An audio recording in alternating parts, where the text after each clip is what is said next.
Last ৮-৯ দিন ধরে আমাদের রাজ্যে প্লাস সারা দেশ জুড়ে যেটা নিয়ে প্রোটেস্ট চলছে সেটা আপনারা সবাই জানেন। জি করের ঘটনাটা যেখানে ওখানকারই ডাক্তার মৌমিতা দেবনাথকে গ্যাং রেপ করে মার্ডার করা হয়েছে। ফার্স্টে আমি যে ব্লগটা লাস্ট উইকে বানিয়েছিলাম সেখানে আমি জানতাম না তখন, যেটা আমি নিউজে শুনেছিলাম সেই বেসিসে সেই সব শুনে আমি ব্লগ বানিয়েছিলাম। তখন আমি বলেছিলাম যে পুলিশ একটা ছেঁড়া হেডফোন থেকে যে মেন দোষী তাকে খুঁজে বার করলো সঞ্জয় বলে যে, বাট আমি সম্পূর্ণ আমি ভুল ছিলাম। আমি তার জন্য আমি ক্ষমা চাইছি। আমি তখন জানতাম না বলে তখন আমি এই ব্লগটা বানিয়েছিলাম। তো এখন যখন আস্তে আস্তে অনেক কিছুই সামনে আসছে, তো আমরা সবাই নর্মাল জীবনযাপনই করছি, বাট তার সাথে যেই ঘটনাটা ঘটেছে সেটা সবার মনে একটা কি বলবো অনেক বড় মার্ক একটা ছেড়ে গেছে, যেটা খুব তাড়াতাড়ি জনগণ আমরা শান্ত হব না যতক্ষণ না এটার আমরা কোনো ন্যায় বিচার পাচ্ছি। তখন তো আমি বলেছিলাম যে পুলিশ এটা খুব ভালো কাজ করেছে, ধরে নিয়েছে একটা ছেঁড়া হেডফোন থেকে। আমি ভেবেছিলাম ওই হয়তো দোষী, সঞ্জয় হয়তো দোষী, বাট না, রিসেন্ট যা তথ্য যা পাওয়া গেছে, সঞ্জয়কে একটা স্কেপগোট বানানো হয়েছে, যেখানে সঞ্জয় নিজেই রাজি, যে ও বলছে হ্যাঁ আমাকে ফাঁসি দিয়ে দিক, এমনভাবে ওকে করেছে, টাকা ফাকা খাইয়ে দিয়েছে নিশ্চয়ই। আর লাস্ট ফ্রাইডে যখন এই ঘটনাটা ঘটে তখন পুলিশ ফার্স্টেই বলে দিল সুসাইড, না পোস্টমর্টম রিপোর্ট দেখে পোস্টমর্টম করে না কিছু করে ফার্স্টেই করে দিল যে ওটা কি বলবো ও সুসাইড করেছে। দেন 3 ঘন্টা ধরে মেয়ের মা বাবাকে ওকে দেখতে দেয়নি, বাইরে বসিয়ে রেখেছিল, তারপর হয়তো ওর বাবাকে ঢুকতে দিয়েছিল, বাবা গিয়ে দেখে আসে। সে যদি সুসাইডই করে থাকে তাহলে তার গায়ে একটা কোনো জামার টুকরো কেন ছিল না? নিশ্চয়ই সে জামা কাপড় খুলে নিশ্চয়ই সে সুসাইড করবে না, এমন তো কেউ হয় না। প্লাস ওকে যেভাবে মারা হয়েছে, যা সব শুনছি হাড় হিম করে দেওয়ার মতন, যে একটা মেয়েকে এত কষ্ট দিয়ে মেরে ফেললো। এখন জানা যাচ্ছে যে অনেক কিছুই আজিকর হসপিটালের ব্যাপারে অনেক কিছু জেনে গেছিল। লাস্ট 6-7 মাস ধরে ওর উপর মেন্টালি টর্চার চলছিল, ওখানে অনেক কিছু র্যাকেট চলতো, সেক্স র্যাকেট চলতো, ড্রাগসের চলতো, আরও অর্গান ট্রাফিকিং এইসবেরও অনেক কিছু চলতো, সেই সবও জেনে গেছিল। সেটা যাতে ও মুখ না খোলে এমন জিনিস করলো ওর সাথে, যাতে ও সারা জীবনের মতন ও মুখটাই পুরো বন্ধ করে দিল। আর এই একটা যখন এই লাস্ট উইক যখন এই ঘটনাটা জানতে পারি, তখন আমি আর মা নিজেদের মধ্যেই কথা বলছিলাম যে তখন আমরা জানতাম যে একা ছিল, ঘুমোচ্ছিল, অঘোর ঘুমে ছিল। তখন সঞ্জয় রায় এরকম করে ওর সাথে, সঞ্জয় রায় বা এরকম রায় হবে যাই হোক, ওরকম গিয়ে করে। তো আমাদের মনে তখন একটাই প্রশ্ন আসে যে 4তলার ওপরে কেউ কি ছিল না? কেউ কি শুনতে পারলো না? সেটা নিশ্চয়ই আটকানোর চেষ্টা করবে, চেল্লানোর চেষ্টা করবে।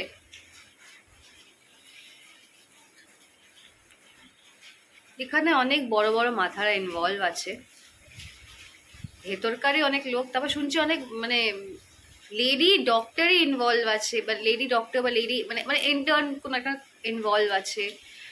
এত রাগ ছিল ওর ওপর, এত রাগ ছিল যে এরকমভাবে ওকে এত কষ্ট দিয়ে ওকে মারা হয়, তার সাথে এরকম একটা বাজে একটা জিনিস ওর সাথে করা হয়। তারপর কিছুদিন আগে জি করে সব হাজার হাজার লোক এসে ভাঙচুর করে দিয়ে গেল, তখন পুলিশ কিছুই করলো না। যেটা বলো না, হাদার মতন দাঁড়িয়েছিল, চুপচাপ দেখলো, জাস্ট মুখে বললো। এমনি টাইমে পুলিশ দেখি কত ফোর্স নিয়ে চলে আসে, লোকদেরকে আটকানোর চেষ্টা করে, বাট সেদিনকার এতে কিছুই দেখা গেল না। আর 14ই অগস্ট রাত্রিবেলা সব জায়গা থেকে প্রোটেস্টের মিছিল বেরোয়, যেটা দেখে একদিকে ভালোও লাগবে যে না মানুষের মধ্যে সেই ব্যাপারটা আছে, না আমাদেরকে সিরিয়াসলি এবার এটা এগেনস্টে লড়তে হবে। আমি কিছু 2-3টে জিনিস বলবো যেটা আমার একদম ভালো লাগেনি। এটা একটু পলিটিক্যাল ব্যাপার হয়ে যাচ্ছে। আমার মা এটা নিয়ে আমাকে বলেছিল যে বলিস না, তারপর কি না কি প্রবলেমে পড়ে যাবি। তো আমি বলতে চাই যে আমাদের সিএম যে বলেছিল আরজি করে যে প্রিন্সিপাল, কি নাম মা আরজি করে প্রিন্সিপালটার নাম কি, সন্দীপ ঘোষ, যে সে বলেছিল যে মেয়েটার দোষ, মেয়েটা এত রাত্রিরে কি করছিল, এরকম একটা লুজ স্টেটমেন্ট পাস করে মেয়েটার ব্যাপারে। তো ওকে কি করে একটা অন্য জায়গায় ট্রান্সফার করে দিয়ে ওকে একটা ভালো পজিশন দিয়ে দিল, ভালো ডেজিগনেশন ওকে একটা বসিয়ে দিল। বাট ওখানকার স্টুডেন্টরা, যেখানে ওকে ট্রান্সফার করছে সেখানকার স্টুডেন্টরা কোনোভাবেই মেনে নেয়নি। প্লাস ওই লোকটার নামে অনেক কিছু মানে অনেক কেস আছে, একদম ভালো উনি না। ওনার নামে শোনা গেছে যে ওনার যে ফার্স্ট ওয়াইফ ছিল, 2-3টে বিয়ে, খুব ভালো কথা, 2-3টে বিয়ে করেছেন উনি। প্রথম যিনি ওনার স্ত্রী ছিলেন, ওনাকে নাকি বাচ্চা ডেলিভারি হওয়ার পর 14 দিনের মাথায় তখন স্টিচ কাটা হয়নি, সেই স্টিচে নাকি লাথি মারে। অনেক রকম অনেক গল্প আছে ওনার। ওনাকে কি করে সিএম একটা জায়গা ওরকম যেরকম কথা বলে তাকে অন্য জায়গায় কি করে ট্রান্সফার করে দেয়। তার সাথে পুলিশ কি করে এটাকে বললো ফার্স্টেই পোস্টমর্টম রিপোর্টের অপেক্ষা না করে যে এটা ও সুসাইড করেছে। তারপর মেয়েটার মা বাবাকে ওকে 3 ঘন্টা দেখতে দেয়নি। অবশ্য মেয়েটার মা বাবা তো অধিকার আছে, কারণ ওদের সন্তান ছিল, ওরা তো আগে দেখবে, ওদেরকে কেন আটকে রাখা হয়।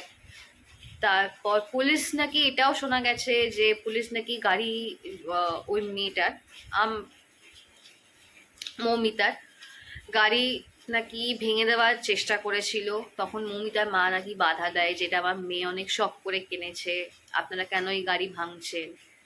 তারপর মানে যত তাড়াতাড়ি সম্ভব মানে ওর শেষ কৃত্য যেটা বলে সেটাকে যত তাড়াতাড়ি সম্ভব করে ফেলার চেষ্টা করেছিল। এগুলো কেন? প্লাস আমাদের সিএম এতদিন ধরে লাস্ট 5-6 দিন ধরে কেসটা আমাদের কলকাতা পুলিশের হাতে ছিল। তো কলকাতা পুলিশ কি এভিডেন্স বার করতে পারলো? কিছুই তো বার করতে পারলো না। একজন স্কেপ গোট বানিয়ে একজনকে সামনে দাঁড় করিয়ে দিল যে এই করেছে, এই মেরেছে। বাট এটা কেন করলো পুলিশ? আর এখন যে যখন সিবিআইয়ের কাছে কেসটা যখন ট্রান্সফার হয়ে গেছে, তখন সিএম তার দলবল নিয়ে কেন র্যালিতে প্রোটেস্টে বেরোচ্ছে যে আমাদের কি বলবো, আমরা সত্যিটা বার করতে চাই যে কে করেছে না করেছে। আমরা শান্ত হব না যতক্ষণ না আমরা জানতে পারছি। আরে আপনি আপনার পুলিশের আন্ডারে যখন ছিল তখন পুলিশ কি করছিল, পুলিশকে কি জন্য রাখা হয়েছিল? যদি বাড়ি না করতে পারে, যদি আপনার কথা অনুযায়ী মেনেই নিলাম যে 90% কেস যদি পুলিশ যদি সলভ করে নেয়, তাহলে বাকি 10%টাও সলভ করতে পারতো। সেটা কেন সিবিআই হাতে তুলে দিল? আর যেই সিবিআই হাতে তুলে দিল কেসটা, তখন আপনারা র্যালি করতে প্রোটেস্ট করতে বেরোচ্ছেন। আবার কালকে এটা একটা জিনিস আমি শেয়ার করতে চাই, মানে কি বলবো, যখন আমি কালকে ফিরছি তো পার্টি অফিস আছে, পার্টি অফিসে আমি 2জন মানুষকে দেখলাম। একজন মানুষ, 2জনকেই আমি চিনি, আমি তার নাম বলবো না, 2জনকেই চিনি। একজন তো হচ্ছেন যে মেয়েদেরকেই মানে নিজে মেয়ে হয়ে মেয়েকে পছন্দ করে না, উল্টো পাল্টা বলে বেড়ায়। সে বেরোচ্ছে একটা মেয়ের হয়ে প্রতিবাদ মিছিলে, মানে একটু হাস্যকর ব্যাপারটা ছিল। তার উপর আর একজন তো হচ্ছে কি বলবো, যাকে বাংলায় বলে না ঘর শত্রু বিভীষণ, ওই মানুষই মানে নিজেরই বাড়ির মেয়েদেরকে বা আত্মীয়দের মধ্যে যাদেরকে মানে আমি এই ল্যাঙ্গুয়েজটা ইউজ করছি, বাঁশ দেবে বলে উঠে পড়ে লেগেছে, সে বেরোচ্ছে একটা মেয়ের হয়ে প্রতিবাদ মিছিলে। মানে সত্যি খুব হাস্যকর জিনিসটা। আমি না দেখে মাকে এসে বাড়িতে বললাম যে মা আমি এরকম দুজনকে দেখলাম, তাদেরকে দেখে তো আমি অবাক হয়ে গেলাম যে এরা কি করছে মিছিলে।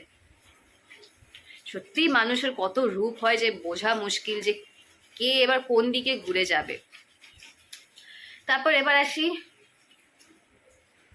সিএম কি করে বললো যে 10 লাখ টাকা দিয়ে দেবো? এই স্টেটমেন্টগুলো আপনি কেন করছেন? তাহলে কি ওর জীবনের মূল্য ছিল 10 লাখ টাকা? আর সেই 10 লাখ টাকা নিয়ে ওর মা বাবা কি করবে? মেয়ে তো নেই, মেয়ে থাকলে তাও বোঝাতো না দিয়েছে 10 লাখ টাকা চলে বা চিকিৎসার জন্য, যাই হোক হোয়াট এভার ইট ইজ। এখন মেয়ে নেই তো কি করবে মেয়ের মা বাবা 10 লাখ টাকা নিয়ে? আরও মা তো ডিনাই করেই দিয়েছে আমি নেব না, আমি চাই আমার মেয়ে যাতে বিচার পায়। যতক্ষণ না আমার মেয়ে বিচার পাচ্ছে ততক্ষণ আমার মেয়ের আত্মা শান্তি পাবে না। তারপর দেখছি 2-3টে ভয়েস নোট, একটা কল রেকর্ডিং, একটা ভয়েস নোট হয়েছে, সেখানে অনেক কিছু জানা যাচ্ছে যে আরজি করে কি হতো না হতো, মেয়েটার উপর কি হয়েছে। একদিকে দেখি বলে যে এটা সত্যি ঘটনা, একদিকে বলেছে ফেক। যতক্ষণ না এবার অ্যাকচুয়াল জিনিসটা জানতে পারছি ততক্ষণ আমরা ঠিক বুঝতে পারছি না যে এখানে কি কাউকে বাঁচানোর চেষ্টা হচ্ছে না সত্যি যে ভয়েস নোটে যেগুলো শোনা যাচ্ছে সেটা সত্যি আদৌ নাকি। কিন্তু না, আমি ওটাকেই সত্যি মেনে চলবো। যখন এইসব কথাগুলো যখন বলা হচ্ছে যে ওই এত ডিটেলিংয়ে তো কেউ তো বলতে পারবে না যতক্ষণ না কেউ ভেতরে ওখানে ছিল, তো নিশ্চয়ই এই কথার মধ্যে সত্যতা কিছু তো হলেও আছে। তারপর তারপর আবার একটা জিনিস দেখছি যে এত বড় একটা জিনিস ঘটনা ঘটে গেল, সবাই প্রোটেস্ট করছে, বিদেশ থেকে আমাদের ইন্ডিয়াতে সবাই প্রোটেস্ট করছে, আর কিছু মানে আলতু ফালতু লোক আছে যারা ওর ছবি ইউজ করে উল্টো পাল্টা ওকে নিয়ে বলছে, যেটাকে বলে মিমস বানাচ্ছে। আমি না কালকে একটা ওইটাই আমি শেয়ার করেছিলাম আমার ইনস্টা স্টোরিতে, জাস্ট দেখানোর জন্য ওই লোকগুলোকে যে দেখুন এরকম টাইপের লোক আছে। তো আমার একজন চেনাশোনা একজন আছে, সে এনডিটিভির রিপোর্টার। তো ও বললো যে হাইকোর্টের রুল অনুযায়ী আছে যে তুমি এরকম কোনো মানুষের তুমি মুখটা দেখাতে পারবে না। হ্যাঁ, যারা আমাকে বললো যে যারা এরকম করছে তাদের মুখটা দেখাও, যাতে সবাই জানে যে আমাদের সমাজ এরকম টাইপের লোক আছে, কিন্তু ওর মুখটাকে ব্লার করে দাও। তো তখন তো আমার কাছে ব্লার করার মতন অপশন ছিল না, কারণ আমি অলরেডি পোস্ট করে দিয়েছি। আমি ভাবলাম যেটা ডিলিট করে দিই। তো আমার একটাই রিকোয়েস্ট যে ওর মুখটা দেখানো আমার মনে হয় না যে ঠিক, নামটা নিন বাট আমার মনে হয় না মুখটা দেখানো উচিত বলে। তারপর এই যে রিসেন্ট যে 1 সপ্তাহের মধ্যে খালি আমাদের কলকাতায় না, এর মধ্যে অনেক এরকম ঘটনা ঘটে গেছে। উত্তরাখণ্ডের নার্সের সাথে হয়েছে, তারপর জামশেদপুরে একটা 3.5 বছরের বাচ্চার সাথে হয়েছে, ইউপিতে হয়েছে, বিহারে হয়েছে, তারপর সাউথের কোন একটা, হ্যাঁ মধ্যপ্রদেশ হয়েছে, সাউথের একটা জায়গাতে হয়ে, সাউথের কোন সিটিতে হয়েছে আমি ঠিক খেয়াল পড়ছে না। তো এরকম অনেক ঘটনা এখন ঘটে গেছে। তো মানে লোক এখান থেকে শিক্ষা নেবে না। এখানে যে বলে না যে মেয়েরা ছোট জামা কাপড় পরে, এমন জামা কাপড় পরে যে ছেলেদেরকে উত্তেজিত করে দেয়, এসব পরে দেখিয়ে। আরে ভাই তোরা ছেলেরা কে রে তোদেরকে উত্তেজিত করার জন্য আমরা পরবো? এই মেন্টালিটিটাই মানে লোকের মধ্যে চেঞ্জ আনা উচিত। যে জাস্ট বিকজ আমি শর্ট ড্রেস পরছি বলে তার মানে এটা না তোমাকে আমি দেখানোর জন্য করছি বা তোমার কোনো লুজ ফালতু কমেন্টের জন্য আমি এটা পড়ছি। যদি তাই হয় তাহলে বাচ্চা, বয়স্ক, ঠাকুমা এদেরকে তাহলে কেউ করতো না। আর ইভেন একটা চার্চের কোনো একটা নানকেও করা হয়েছে, তো সে নিশ্চয়ই এরকম কোনো জামা কাপড় পরেছিল না যে তাকে দেখে সেই ছেলে বা সেই ব্যক্তি উত্তেজিত হয়ে গেছিল। এখন সব থেকে বড় কথা হচ্ছে যে আমাদের সিস্টেমকে মানে আমাদের গভর্নমেন্টকে আর পুলিশকে ঠিক অ্যাকশন নিতে হবে। যদি আপনারা না নেন স্ট্রিক্ট অ্যাকশন বা সব মানে অ্যাকচুয়াল কালপ্রিটদেরকে যদি না সামনে বার করে আসতে পারেন, আর এইসব ভুলভাল কথা একটু বলা বন্ধ করুন, না হলে এখানেও সেম বাংলাদেশের মতন কন্ডিশন হবে। কারণ এখানে চতুর্দিকে পোস্ট ছড়িয়ে গেছে যে রেজিগনেশন দিন, পদত্যাগ করুন, নিজের চেয়ার ছেড়ে দিন। সেই দিন কিন্তু আর বেশি দূর নেই যেখানে আপনাকে বাধ্য হয়ে আপনার গদি ছেড়ে দিতে হবে। তো তার আগেই বলতে চাই যে এখনো সময় আছে, সঠিক লোককে বার করুন। তাহলে মানুষ, আপনিও একটা মহিলা, তাহলে আপনার উপর মানুষ মানে একটা ভরসা করতে পারবে, খুশি বলবো না, ভরসা করতে পারবে যে না, একে তাও আমরা ভোট দিয়ে এনেছি, একে তাও ভরসা যোগ্য এখন মনে হচ্ছে। তারপর আরেকটা জিনিস আছে যে আমরা আমাদের বাড়ির মেয়েদেরকে, বাচ্চাদেরকে শেখাই গুড টাচ ব্যাড টাচ। সব থেকে বড় হচ্ছে ওদের শেখানোর আগে হচ্ছে ছেলেদেরকে, আপনাদের বাড়ির ছেলেদেরকে ছোট বয়স থেকেই শেখান যে একটা পারমিশন নিয়ে গায়ে হাত দেওয়া উচিত, হুটহাট মেয়েদের সাথে অপব্যবহার করা উচিত না। তারপর তো মানে এমনিতেও আমি দেখেছি আগে সেগুলো শেখান। আর নিজেদের ছেলে, আমি বলছি না সব ছেলে খারাপ, কারণ আমি অনেক ছেলেদের চিনি যারা অনেক খুব ভালো ভদ্র, আমি সব ছেলেকে মিন করে কিন্তু বলছিলাম, মানে যারা এরকম টাইপের তাদেরকে আমি বিশেষ করে বলতে চাইছি যে তাদের বাড়ির লোকদেরকে বলছি আগে থেকে কন্ট্রোলে রাখুন, না হলে কিন্তু এবার রাস্তাঘাটে সোজা সাপটা করা জুতো পেটা খেয়ে যাবে এরকম যদি খারাপ ব্যবহার করে।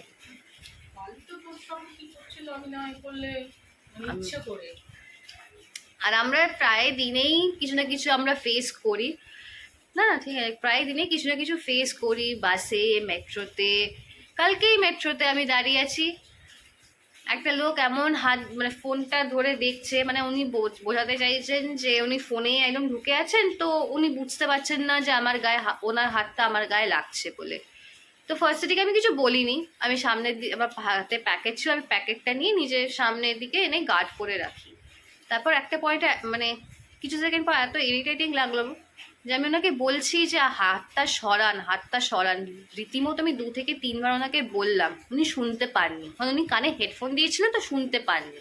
তখন পাশ থেকে আমার মা ওনাকে বলতে বাধ্য হলো যে হাতটা সরান আর সরে দাঁড়ান। তারপর উনি এমন হাবভাব দেখালেন যে উনি তো কিছু করেনি, উনি তো ফোন দেখছিলেন, ওনার হাত যে কোথায় যাচ্ছে না যাচ্ছে সেটাও কিছু উনি বুঝতেই পারেননি। কি বলে, বেটি পড়াও বেটি বাঁচাও, বেটি ডক্টর ইঞ্জিনিয়ার বানাও, ডক্টর বানিয়ে এরকম কোনো সিকিউরিটি নেই। ভাবুন নিজের ওয়ার্ক প্লেসে এরকম হয়েছে, কেউ অনেক এরকম কিন্তু ওয়ার্ক প্লেসে হয় যে যেখানে উল্টো পাল্টা, ওয়ার্ক প্লেস কি স্কুল কলেজ রাস্তাঘাটে চলাফেরার টাইমে এরকম সবাইকেই ফেস কিছু না কিছু করতেই হয়।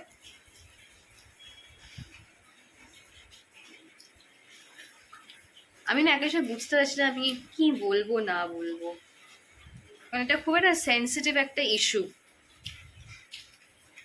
আমি চাই, আমি না মানে এখন সবাই চাইছে, সবাই এখন ক্ষিপ্ত হয়ে আছে যে আপনারা এটাকে বার করুন যে কে করেছে না করেছে দয়া করে। আর মৌমিতার মা বাবা যাতে জাস্টিস পায়, এটাই আমার বলার।